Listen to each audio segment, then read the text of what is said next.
नमस्कार, धर्म ज्ञान के दर्शकों का स्वागत है और मैं हूं आपके साथ कविता राणा। 2 हफ्तों से भी देखिए ऊपर का वक्त हो चुका है, लेकिन अजान बनाम हनुमान चालीसा का मसला थमता हुआ नहीं दिख रहा है। मस्जिदों से देखिए लाउड स्पीकर नहीं उतर रहे हैं और जवाब में लाउड स्पीकर से हनुमान चालीसा बजाने की चुनौती दी जा रही है। और इन सब के बीच महाराष्ट्र की राजनीति सबसे ज्यादा गरमाई हुई है।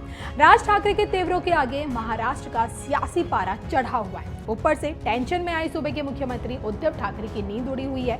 इन सब के बीच देखिए शिवसेना में 32 साल काट चुके नारायण राणे की राजनीतिक भविष्यवाणी ने राजनीतिक गलियारे में खलबली मचा दी है। इस वक्त महाविकास आघाड़ी के राज में जो कुछ भी चल रहा है उसे भांपते हुए नारायण राणे ने सरकार गिरने की भविष्यवाणी कर दी है। अपने राजनीतिक अनुभव के आधार पर नारायण राणे ने यह साफ कह दिया है कि सूखे पेड़ की तरह जून से पहले ही सरकार गिर जाएगी और उद्धव ठाकरे को कुर्सी छोड़नी पड़ेगी। तो एक कार्यक्रम में बोलते हुए नारायण राणे ने यह कहा, तूफान में सभी शाखाएं और पत्तियां नीचे गिर जाती हैं और मुख्यमंत्री उद्धव ठाकरे जो एक कमजोर शाखा पर बैठे हैं वो भी अपना पद खो बैठेंगे। कोकण में मई के आखिर में और जून महीने के पहले हफ्ते में कई तूफान आते हैं। इस तूफान में पेड़ जड़ सहित उखड़ जाते हैं और इसी तरह राज्य में 3 पार्टियों का एक पेड़ है। उस पेड़ के ऊपर मुख्यमंत्री बैठे हैं, वे जड़ से जुड़े नहीं हैं। जून महीने से पहले ही वो मुख्यमंत्री नहीं रह जाएंगे। अब आप ये सोच रहे होंगे कि नारायण राणे कोई भविष्यवक्ता तो है नहीं, फिर भला वो कैसे भविष्यवाणी कर सकते हैं। तो एक बार फिर आपको ये समझा दें कि अपने राजनीतिक अनुभव के आधार पर उन्होंने इस तरह की भविष्यवाणी की है। ये वही नारायण राणे हैं जिन्होंने देखे 60 के दशक में जब अपने राजनीतिक करियर की शुरुआत की तो शिवसेना पार्टी को चुना। राजनीति के मजे हुए इस खिलाड़ी को साल 1999 में देखिए महाराष्ट्र का 13वां मुख्यमंत्री बनने का मौका भी मिला। भले ही देखिए बतौर मुख्यमंत्री इनका कार्यकाल बहुत छोटा रहा, लेकिन मुख्यमंत्री बने। इनका राजनीतिक सफर कई उतार चढ़ाव के साथ बीता। बाला साहब ठाकरे की मौजूदगी में अपनी राजनीतिक पारी की शुरुआत करने वाले नारायण राणे को उस वक्त देखिए सबसे बड़ा झटका लगा जब उद्धव ठाकरे ने उन्हें पार्टी से बाहर का रास्ता दिखा दिया। और देखिए ना, अक्सर अपनी बयानबाजी की वजह से न सिर्फ सुर्खियों में रहते हैं बल्कि माफी भी मांगते हुए कभी कभार दिख जाते हैं। 2005 में देखिए कांग्रेस का दामन थामा और उन्हें उद्योग और राज्य मंत्री बनाया गया, लेकिन जब कांग्रेस ने अशोक चौहान को मुख्यमंत्री बनाया तो इससे नाराज होकर नारायण राणे ने खूब बयानबाजी की और जिसके चलते उन्हें पार्टी से 6 साल के लिए निलंबित भी कर दिया गया। हालांकि उन्होंने तब की अध्यक्ष यानी कि सोनिया गांधी से माफी मांगी और फिर उनका निलंबन समाप्त हो गया।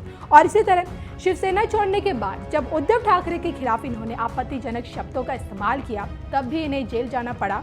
तो देखिए अपने राजनीतिक जीवन के 32 साल नारायण राणे शिवसेना पार्टी को दे चुके हैं, पार्टी के मुख्य पदों पर भी रह चुके हैं और इस कारण न सिर्फ ठाकरे परिवार की अंदरूनी हकीकत से पूरी तरह से वाकिफ है बल्कि पार्टी की रणनीतियों को भी भेदने के काबिल है। और यही कारण है कि आज बतौर बीजेपी नेता केंद्रीय मंत्री के पद पर आसीन है। अब ज्योतिष दृष्टि से देखा जाए तो उद्धव ठाकरे के शपथ ग्रहण समारोह के दौरान ही देश के कई ज्योतिषाचार्यों ने महाराष्ट्र सरकार के गिरने की भविष्यवाणी की थी। जाने माने एस्ट्रोलॉजर सचिन मल्होत्रा ने भी ये भविष्यवाणी कर दी थी कि 2 से 3 साल बाद ग्रहणशाओं को देखते हुए ये बता दिया था कि सरकार गिर सकती है।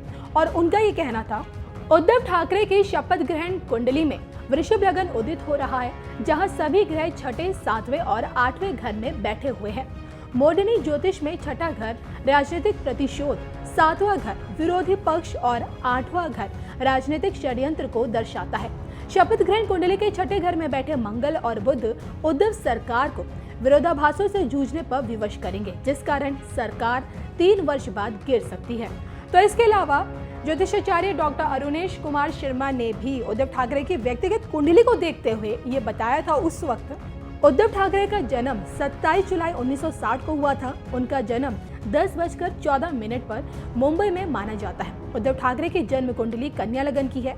कन्या लगन होने के कारण गुरु योग कारक नहीं है और उनकी कुंडली में गुरु को केंद्र का दोष भी लगा हुआ है, इसलिए उनका राजनीतिक करियर हमेशा उथल पुथल रहता है। और इतना नहीं, उनका गुरु भी 4थे भाव में है जो कन्या लगन की कुंडली में शुभ नहीं माना जाता। ठाकरे के दुर्भाग्य में इसका बड़ा अहम किरदार रहा है। इस गुरु की महादशा लगभग साल 2028 तक रहेगी। ये कहना गलत नहीं होगा कि अगले करीब 1 दशक तक उनकी परेशानियां कम नहीं होने वाली है। तो 2024 में महाराष्ट्र के चुनाव हैं और देखिए उससे पहले सरकार गिरने की भविष्यवाणियां शपथ ग्रहण समारोह से ही शुरू हो गई थी। ऊपर से हिंदुत्व की आड़ में देखिए राज ठाकरे ने शिवसेना की मुश्किलें बढ़ाई हुई हैं और अब नारायण राणे की राजनीतिक भविष्यवाणी। आपको क्या लगता है, क्या उद्धव ठाकरे बतौर मुख्यमंत्री अपना कार्यकाल पूरा कर पाएंगे और क्या दोबारा सत्ता पर काबिज हो सकते हैं? इसको लेकर आपके विचार जो भी हैं प्लीज कमेंट बॉक्स में जरूर दीजिएगा।